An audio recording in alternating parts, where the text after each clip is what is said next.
Hello friends, কেমন আছেন সবাই? কেউ বাংলার এই নতুন এপিসোডে আপনাদের আবার একবার স্বাগত জানাই। মডার্ন এগ্রিকালচার ফার্মিংয়ের আগের কয়েকটি ভিডিওতে আপনারা দেখেছিলেন যে হাজার হাজার ভেড়াকে এরোপ্লেনের মাধ্যমে এক দেশ থেকে আরেক দেশে কিভাবে নিয়ে যাওয়া হয়। শুধু তাই নয়, কাউ ফার্মিংয়ের আজব আজব মেশিনও দেখেছিলেন। তো সেই রকম আজ আমি আপনাদের জন্য নিয়ে এসেছি ফিশ ফার্মিং থেকে শুরু করে হারভেস্টিং এবং ফ্যাক্টরি প্রসেসিংয়ের এমন এমন টেকনিক যা এর আগে আপনি হয়তো কখনোই দেখেননি।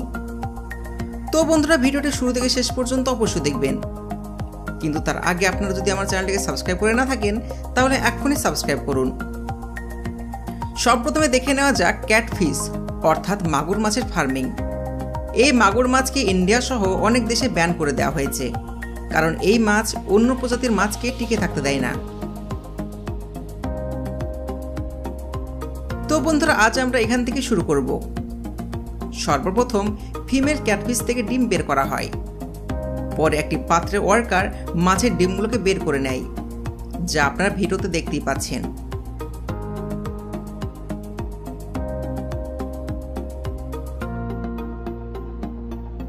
আপনাদের নলেজের জন্য একটা ফ্যাক্ট জানিয়ে রাখি, সেটা হলো তেলাপিয়া নামের একটি মাছ পাওয়া যায়, আর এই মাছের মধ্যে যেগুলি পুরুষ হয় তাদের মুখের মধ্যে ডিম জমা করে রাখে।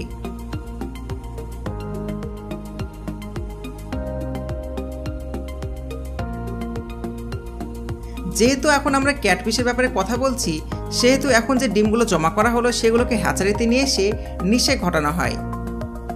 এখন আপনারা কন্টেনারে যে ডিমগুলো দেখতে পাচ্ছেন, এগুলোকে 3 দিন হ্যাচিং প্রসেসের মধ্যে দিয়ে নিয়ে যাওয়া হয়, আর মাছের এই ডিমগুলোকে মেশিনের সাহায্যে নিষেক করা হয়। আর এখানে সমস্ত কিছু এইভাবে চলতে থাকে। এবার ডিমগুলো থেকে ছোট ছোট বাচ্চা বাইরে বেরিয়ে এসেছে।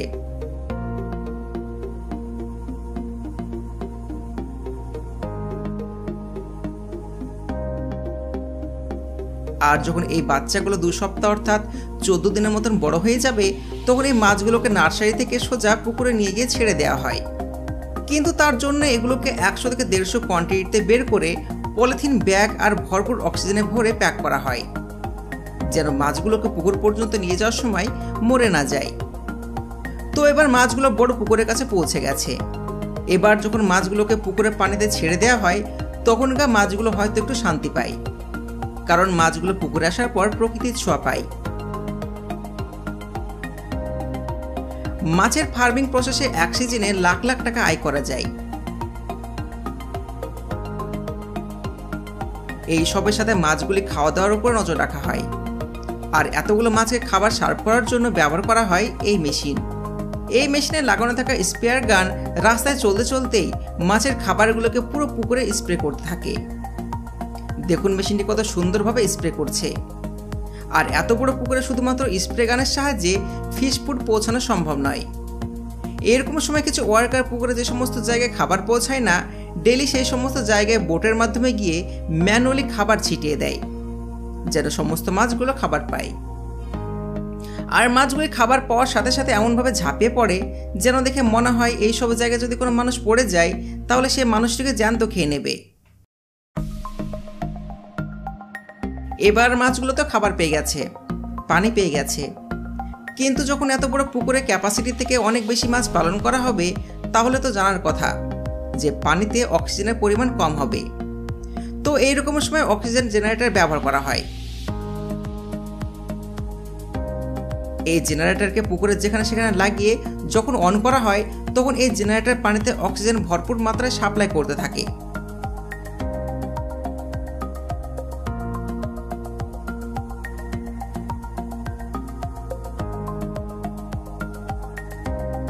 দেখুন এই জেনারেটরটি কত জোরে জোরে ঘুরছে, আর এই অক্সিজেন সাপ্লাই ততক্ষণ পর্যন্ত দেখা যায় যতক্ষণ না পর্যন্ত এই সমস্ত মাছগুলি হারভেস্টিংয়ের মতন বড় হয়ে যায়। তো বন্ধুরা, মাছগুলো এখন অনেক বড় হয়ে গেছে। এবার সময় এসেছে মাছগুলি হারভেস্ট করার।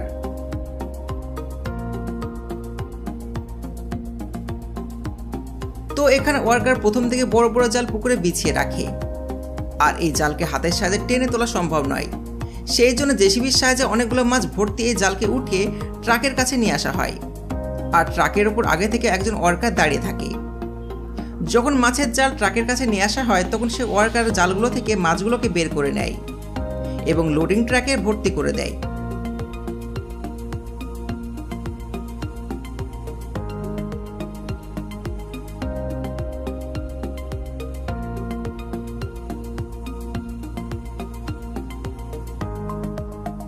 যখন ট্রাকগুলো ভালোভাবে ভর্তি হয়ে যায় তখন ট্রাকগুলোকে প্রসেসিং ফ্যাক্টরিতে নিয়ে যাওয়া হয়। ফ্যাক্টরিতে নিয়ে এসে সর্বপ্রথমে মাছগুলোকে ভালো করে ধুয়ে পরিষ্কার করা হয়।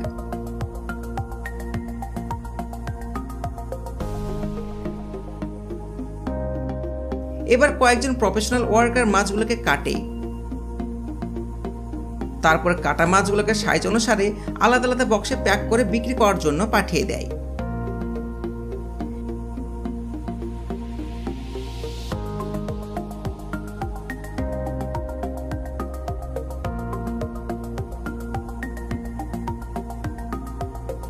Tilapia fish farming.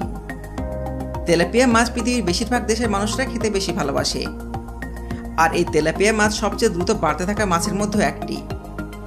এই মাছের ফার্মিং করার জন্য সবপ্রথমে জেসিবির সাহায্যে একটা বড় পুকুর বানিয়ে নেওয়া হয়। তারপরে পুকুরে প্রপার পদ্ধতিতে চুন ছিটিয়ে দেওয়ার পর পানি দিয়ে পুকুরটিকে ভর্তি করে দেওয়া হয়। তো বন্ধুরা, যেমনটা আমি আপনাদের ভিডিও শুরু হওয়ার টাইমে বলেছিলাম, তেলাপিয়া মাছের মধ্যে যে মাছগুলি মেল হয় তারা ফিমেল মাছের সমস্ত ডিমগুলোকে মুখের মধ্যে পুরে রাখে। তাহলে দেখুন, এখানে মেল মাছের মুখ থেকে ডিম বের করে জমা করা হচ্ছে। এবার আগের মতো এই জমা করা ডিমগুলোকে নার্সারিতে হ্যাচিংয়ের জন্য পাঠানো হয়, আর এখানে কয়েকজন ওয়ার্কার একসঙ্গে কাজ করে। যেহেতু আপনারা আগে থেকে হ্যাচিংয়ের প্রসেস দেখেছেন, তাহলে চলুন এখন দেখে নেওয়া যাক এর হারভেস্টিং। এই ছোট ছোট ডিমগুলোকে হারভেস্ট করার মতন বড় হওয়া পর্যন্ত এই সমস্ত মাছগুলি পুকুরে লেগে থাকা খাঁচার মধ্যে বন্দি থাকে, আর এদেরকে সময় মতন ওয়ার্কাররা খাবারও দিয়ে দেয়। তো সেই জন্য ব্রয়লার মুরগির মতনই খুব তাড়াতাড়ি বড় হয়ে যায়।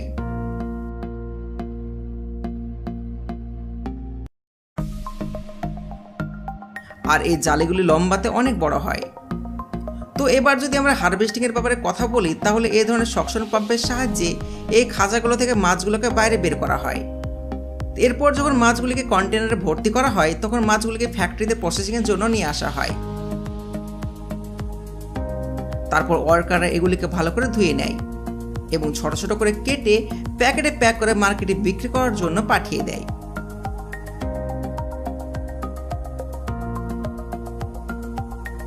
তো বন্ধুরা, আজকের ভিডিও এ পর্যন্তই। ভিডিও যদি ভালো লেগে থাকে তাহলে একটা লাইক অবশ্যই করবেন, আর আপনি যদি চ্যানেলে নতুন হয়ে থাকেন তাহলে চ্যানেলকে সাবস্ক্রাইব করার সাথে সাথে পাশে নোটিফিকেশন বেল আইকনটি অন করে অল অপশন সিলেক্ট করুন। ধন্যবাদ।